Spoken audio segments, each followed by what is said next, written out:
Sir నేను తెలంగాణ నుంచి ఏపీకి వెళ్తాము అంటే మీకు ఏపీ కార్డర్ అలాట్ అయింది, మీకు తెలంగాణ ఇష్టం ఉంటే ఇద్దరంటే మాకు ఇష్టం ఉండి చెప్పి మ్యూచువల్ చేసి నేను ఏపీకి వెళ్ళాను నేను.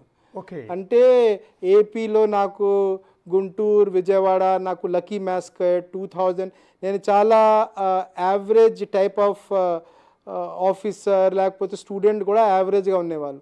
నాలో ఉన్న ట్రాన్స్ఫర్మేషన్ అంటే సడన్గా నేను చాలా విదిన్ ద ఐఏఎస్ కూడా చాలా అంటే చాలా రిజల్ట్ ఓరియంటెడ్ చాలా ప్రొఫెషనల్ ఆ పేరు సాధించామంటే because of my training in 2000 నుంచి 2004 వరకు గుంటూరు విజయవాడ. కాబట్టి దీంతో నాకు గ్రాటిట్యూడ్ ఉంది. ఆ గ్రాటిట్యూడ్లో నేను మ్యూచువల్ వెళ్ళాము. నేను ఆంధ్రాలో ఉన్న గుంటూరు విజయవాడ లేకపోతే ఆంధ్రప్రదేశ్ డెవలప్మెంట్ జర్నీలో నేను ఆ ట్రైన్ నుంచి నేను ముందే దిగేసామంటే ఆబ్వియస్లీ నాకు that will be a life long loss for me and it's loss for me. ఈ గవర్నమెంట్లో కానీ ఆర్గనైజేషన్లో కానీ ఎప్పుడూ వ్యాక్యూమ్ ఉండదు. ప్రవీణ్ లేదా నవీన్ వస్తారు, నవీన్ లేకపోతే సునీల్ వస్తారు, ఎవరైనా వస్తారు. But it's a loss to me. Yes, it's a loss to me. Second వచ్చిన జనరేషన్ అంటే మీలాంటి ఒక మంచి సెకండ్ పార్ట్ నేను చెప్తాను ఒకసారి. సెకండ్ పార్ట్ చెప్తాను నేను. ఎస్ అంటే మీకు అంటే మీరు సెకండ్ అంటే సెకండ్ మీరు ఒకసారి నేను చెప్తాను. సెకండ్ మీరు అడిగారు దట్ వచ్చిన జనరేషన్ వాళ్ళకి ఎనీ మెసేజ్. ఫస్ట్ నేను అంత స్థాయి కాదు ఎవరికి ఉపన్యాసం ఇవ్వడానికి, ఎవరికి బాగా లెక్చర్ ఇవ్వడానికి. బట్ నా ఎక్స్పీరియన్స్తో నేను ఏం చెప్పగలుగుతామంటే 21st సెంచరీలో మనం ప్రజల హృదయం as a civil service as a government ఎంప్లాయీగా విన్ చేయాలి అంటే చిన్న నుంచి ఎథిక్స్ అండ్ మొరాలిటీ ఒక habit. It's a habit like punctuality is a habit, being a ethical and moral is a habit. ఆ హ్యాబిట్ చిన్న నుంచి డెవలప్ చేస్తే చాలా బ్రహ్మాండగా గవర్నమెంట్లో మంచి ఎక్స్పోజర్ మంచి సాటిస్ఫాక్షన్ వస్తుంది. బట్ ఎథిక్స్ అండ్ మొరాలిటీ మనం చిన్న ఉన్నప్పుడు ఆ హ్యాబిట్ డెవలప్ చేయకపోతే it will be a very tough time. Sir ఇప్పుడు ఈ క్షమాపణ చెప్పడం ద్వారా అంటే మీ ఉద్దేశం మళ్ళీ ఏమైనా బ్యాక్ టు సర్వీసెస్ కన్నా ఇంట్రెస్ట్ ఏమైనా ఉన్నట్టు? ఐ మీన్ మళ్ళీ సర్వీస్లో కంటే ప్రభుత్వానికి సలహాదారుగా అడ్వైజర్గా ఇలా వచ్చే ఉద్దేశం ఏమైనా ఉందా, లేకుంటే పాలిటిక్స్లోకి వచ్చే ఉద్దేశం ఏదైనా ఉందా?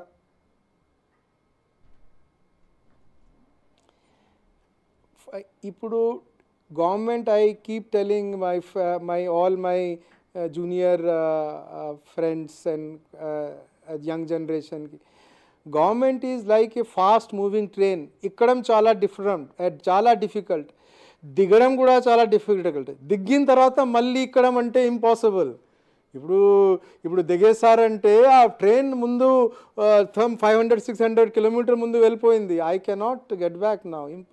అది that thought itself is it's like impossible task. So ఎక్కడమే ఇంపాసిబుల్. సెకండ్ అంటే సార్ చాలామంది రిటైర్డ్ అయిన ఐఏఎస్ ఐపీఎస్ అధికారులు ఆ తర్వాత గవర్నమెంట్లో సలహాదారులుగా పోస్టులోకి వస్తున్నారు, రాజ్యసభకు వెళ్తూ ఉన్నారు, ఇంకొంతమంది కొత్తగా పొలిటికల్ పార్టీస్ పెడుతూ ఉన్నారు, ఇంకొంతమంది ఎమ్మెల్యేలు ఎంపీలుగా పోటీ చేస్తున్నారు, కొంతమంది గెలుస్తున్నారు, కొంతమంది ఓడిపోతున్నారు. సో మీరెందుకు బ్యాక్కి రాకూడదు? మీ వయసు ఏం అయిపోలేదు కదా, మీరేమి వృద్ధాప్యం వచ్చేయలేదు, స్టిల్ యు ఆర్ యాక్టివ్ కదా. అంటే ఫస్ట్ ఏమిటంటే గవర్నమెంట్లో మనమందరం మాట్లాడుతూ ఉంటాము. అంటే గవర్నమెంట్లో ఉన్న కాన్స్టిట్యూషన్ వ్యవస్థలు ఏమున్నాయి అంటే సివిల్ సర్వీస్ ఉంది, దెన్ ఎమ్మెల్యే ఉన్నారు, ఎంపీలు ఉన్నారు, ఇది ఎమ్మెల్యే ఉన్నారు, ఎంపీలు ఉన్నారు, తర్వాత క్యాబినెట్ ఉంది. They are the ఫండమెంట్. అదే కాన్స్టిట్యూషన్ ప్రకారం ఒక డెలివరీ బ్లాక్స్. అంటే సలహాదారు అంటే ఎట్లా ఉంటారంటే మళ్ళీ మీరు సలహా ఇస్తారు, తీసుకునే వాళ్ళు సలహా వాళ్ళకి ఇష్టం ఉందా లేదా అంటే ఎందుకు, లైఫ్ కమ్స్ వన్స్ ఓన్లీనా, మనం ఎందుకు as if nation building can be done only by being in. ఈ nation building is done by everybody. ఇప్పుడు ఇండియాకి ఉన్న జీడిపి కానీ అంటే ఫస్ట్ అంటే నా ఎంప్లాయ్మెంట్ ఉండాలి ఒకటి. ఇప్పుడు 21st సెంచరీలో నా 20th సెంచరీ కాకుండా నేను యంగ్ ఉన్నప్పుడు మాకు ఆప్షన్సే చాలా తక్కువ ఉండేవాళ్ళు ఒక ప్రైవేట్లో. ఇప్పుడు 21st సెంచరీలో ప్రైవేట్ సెక్టర్లో చాలా ఆప్షన్స్ ఉన్నాయి మనకి. రెండోది అంటే నేషన్ బిల్డింగ్ ఓన్లీ గవర్నమెంట్లో ఉన్న వాళ్ళు ఈ 1% చేస్తున్నారు. గవర్నమెంట్లో ఎంతమంది ఉన్నారు? మా 1% మంది ఉండే. ఇది nation is build by everybody's contribution. ఎవరు తక్కువ కాదు, ఎవరు ఎక్కువ కాదు. బాడీలో ఉన్న అందరు వాళ్ళు ఫంక్షన్ చేసుకుంటారు. Eyes function eyes, nose function nose, mouth function nose, hand function. So only by being I can be part of my country's development అంటే ఆలోచన నాకే I don't think like that. అంటే 7 years సర్వీస్ ఉండగానే sir 7 years service ఉండగానే మీలాంటి ఒక మంచి officer VRS తీసుకుని వెళ్ళిపోవాల్సిన పరిస్థితి వచ్చింది అంటే దానికి ఈ డెమోక్రసీలో ఉన్న ఈ పొలిటికల్ సిస్టమే కారణమా? It's not like that. ఇప్పుడు ప్రతి మీరు ఎనీ ఆర్గనైజేషన్లో వై గవర్నమెంట్, ఈవెన్ మీరు ప్రైవేట్లో చూడండి, పెద్ద పెద్ద మల్టీనేషనల్లో చూడండి, వేరే కంట్రీలో చూడండి, ఈ organizations governments it's a continuous process. ఈ ప్రాసెస్లో కొంతమందికి డిఫరెంట్ టైంలో ఇట్ హ్యాపెన్స్.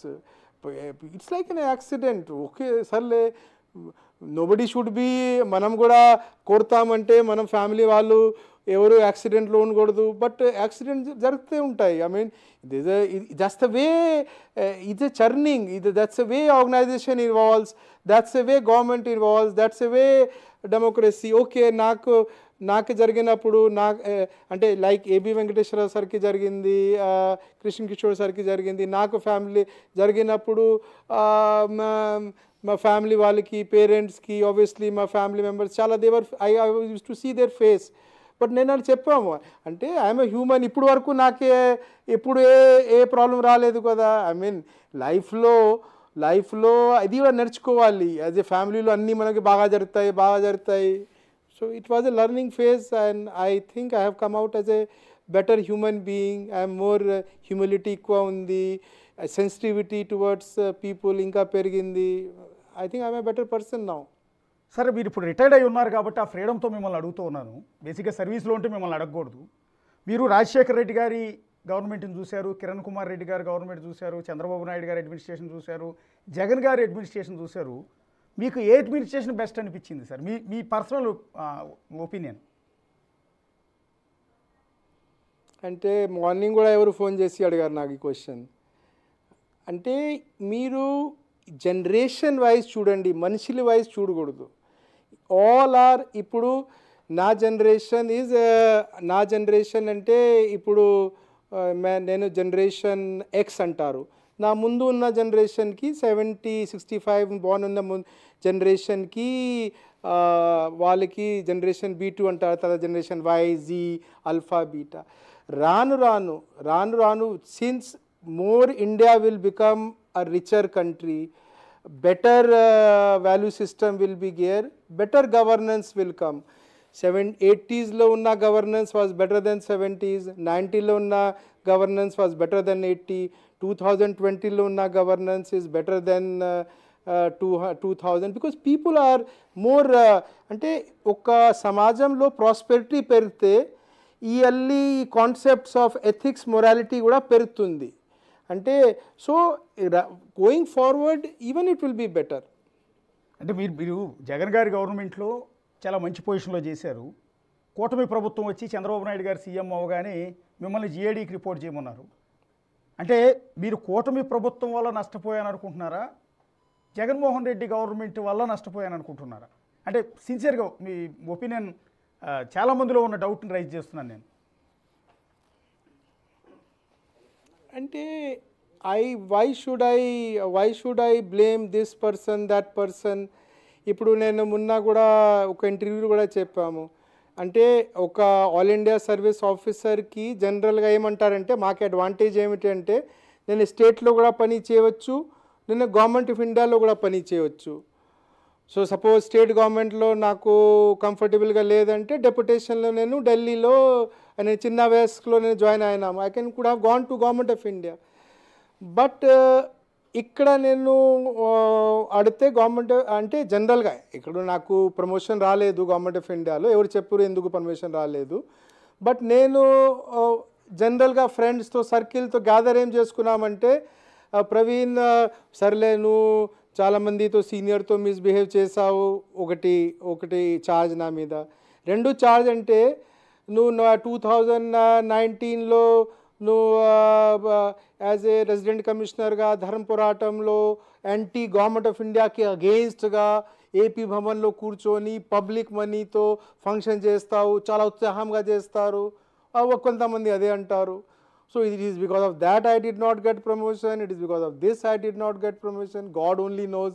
బికాజ్ జనరల్గా మనకి ఇంటర్వ్యూ ఉంటాయి, ఇంటర్వ్యూలో ఎందుకు మనకి సక్సెస్ వచ్చింది, ఫెయిలియర్ వచ్చింది. So I don't say this person that person, I will say my own mindset of a 20th century, mindset of a middle class of 20th century, mindset of an obedient person, mindset of a survival, mindset of a rules regulation. ఏం చేయాలి అంటే చాలా ఉత్సాహంగా చేయాలి, అట్లా చేయాలి. And my own as individuality, అంటే which is true for me is not true for my other colleagues.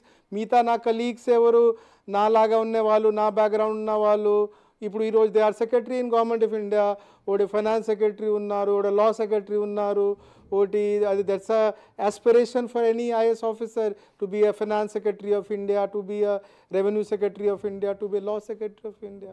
It may be my making only. నేను వేరే వాళ్ళకి ఎందుకు ఎవరికి నేను బ్లేమ్ చేయాలి? ఎందుకు సార్ మరి ఇన్ని ఆపర్చునిటీస్ ఉండి కూడా ఎందుకు మీరు కెరీర్ని అది వదులుకోవాల్సి వచ్చింది? ఇంకా డిప్యూటేషన్ మీద వేరే స్టేట్కి కూడా వెళ్ళొచ్చు కావాలంటే. సో ఎందుకు 7 years అనేది మనం గవర్నమెంట్ ఆఫ్ ఇండియా అంటే నేను చెప్పాం కదా, గవర్నమెంట్ ఆఫ్ ఇండియా డెప్యుటేషన్కి వెళ్ళొచ్చు. బట్ గవర్నమెంట్ ఆఫ్ ఇండియాలో కూడా నాకు ప్రమోషన్ 2021లే క్లోజ్ అయింది. మీకు 2021లో నాకు గవర్నమెంట్ ఆఫ్ ఇండియా వాళ్ళు చెప్పారు నీకు ప్రమోషన్ లేదు, నీకు గవర్నమెంట్ ఆఫ్ ఇండియాలో బర్త్ లేదు. ఓహో, ఓకే. అంటే ఆ డోర్స్ క్లోజ్ అయిపోయినాయి. సో నేను అప్పుడు ఏం క్లోజ్ అయిపోయింది. దాన్ని ఏం మెంటల్ ప్రిపేర్ అయినామంటే నేనే కదా తెలంగాణ నుంచి మార్చి ఏపీ వెళ్ళాము. దేవుడు అంటే నాకు 21 నుంచి 31 వరకు అక్కడ ఉండాలనుకున్నారు. కాబట్టి అంటే మనిషి జస్టిఫైస్ కదా, నేను అంత డిప్రెషన్తో పొద్దున లేసి నాకు ప్రమోషన్ రావట్లేదు గవర్నమెంట్ ఆఫ్ ఇండియాలో ఎందుకు అంటే నేను have to justify my self. నేను ఎట్లా జస్టిఫై చేసామంటే సర్లే గవర్నమెంట్ ఆఫ్ ఇండియా దేవుడు ఎందుకు క్లోజ్ చేశారంటే నేను 10 years రిటైర్మెంట్ వరకు ఏపీకి సేవ చేయాలనుకున్నారు. కాబట్టి నేను మళ్ళీ వచ్చి ఎడ్యుకేషన్ సెక్రటరీ పోస్ట్ తీసుకున్నాం. రిటైర్మెంట్ వరకు ఇక్కడ చేస్తాం, ఆ జర్నీలో ఉంటాం. నేను అప్పుడు మెంటల్గా ప్రిపేర్ అయ్యాను. ఇప్పుడు నా బ్యాడ్ లక్ అది కూడా మిస్ అయినాము. అంతే. ఇంకా డిప్రెషన్తోనే ఇంకా నేను ఏం చెప్తాను. డిప్రెషన్తోనే విఆర్ఎస్ తీసుకున్నారు అంతేనా సార్? డిప్రెషన్తోనే విఆర్ఎస్ తీసుకున్నారు. డిప్రెషన్ కాదు, నేను మొన్న రీల్లో కూడా చెప్పాము. అంటే నేను దేవుడు తెలిసి నేను ఒక పైసా కూడా 30 yearsలో ఒక పైసా కూడా నేను అర్న్ చేయలేదు. నేను అంటే నా నేటివ్ ప్లేస్ ఉత్తరప్రదేశ్ కదా, నా నేటివ్ ప్లేస్ ఆంధ్రప్రదేశ్ కాదు కదా, నా native place is Uttar Pradesh. So డెప్యుటేషన్లో ఒక ఉద్యోగమే చేస్తున్నాము. కానీ నేను దీనికి ఓన్ చేసుకొని ఇది నా నేటివ్ ప్లేస్, ఇదే నా సొంత ప్లేస్, ఇదే నా జన్మ అలా ఆ ఫీలింగ్తో నేను పని చేశాను.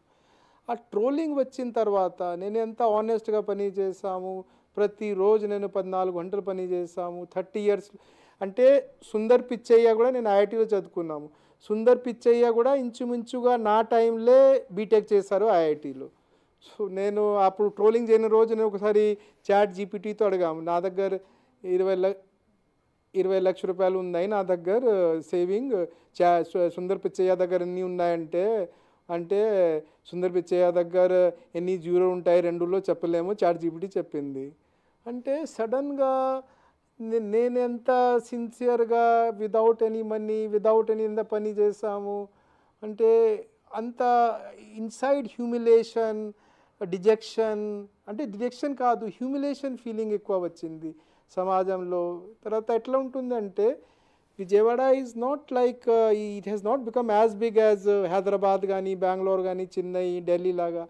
అంటే మనకి ప్రైవేట్ అంతా ఉండదు. అంటే పోస్టింగ్ లేవు అంటే రోడ్లో తిరిగితే ప్రవీణ్కి పోస్టింగ్ లేవు. అండ్ జనరల్గా మనం ఆలోచన ఏం చేసుకుంటామంటే ఎప్పుడైనా సరే ఎవరి మీద జరిగితే ఫైర్ ఉంది అంటే స్మోక్ ఉంది అంటే ఖచ్చితంగా అయినా ఫైర్ ఉండొచ్చు కదా, ఖచ్చితంగా ఆయన తప్పు చేసి ఉంటారు కదా. సో అన్నీ కలిపి ఆ హ్యూమిలేషన్తో నేను విఆర్ఎస్ తీసుకున్నాను. ఎస్ సార్, ఒక్క నిమిషం, మీ ఫోన్ కట్ అయింది, ఒక్క నిమిషం కరెక్ట్ చేస్తున్నారు మా వాళ్ళు. దానికన్నా ముందు బేసిక్గా విఆర్ఎస్కి అప్లై చేసిన తర్వాత ప్రవీణ్ ప్రకాష్ కొన్ని రీల్స్ని పోస్ట్ చేశారు ఇన్స్టాగ్రామ్లో.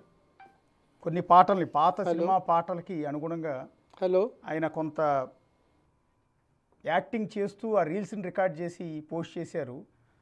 ఒక్కసారి ప్రవీణ్ గారు, మీరు ఆ విఆర్ఎస్కి అప్లై చేసిన సందర్భంలో మీరు కొన్ని ఇన్స్టాగ్రామ్లో పోస్ట్ చేసిన రీల్స్, అంటే మీ స్థాయికి ఒక ప్రిన్సిపల్ సెక్రటరీ స్థాయిలో ఇంత పెద్ద పొజిషన్లో పనిచేసిన వ్యక్తి ఏంటి రీల్స్ చేస్తున్నారు అని మేము కూడా అనుకున్నాం మీ రీల్స్ చూసిన తర్వాత మీ ఇన్స్టాగ్రామ్ అకౌంట్లో. ఒకసారి మా వాళ్ళు కొన్ని మీరు తర్వాత డిలీట్ చేసినట్టున్నారు, అయినా కూడా కొన్ని మా వాళ్ళు వెతికి పట్టుకున్నారు. ఒకసారి ప్లే చేయండి పీసీఆర్.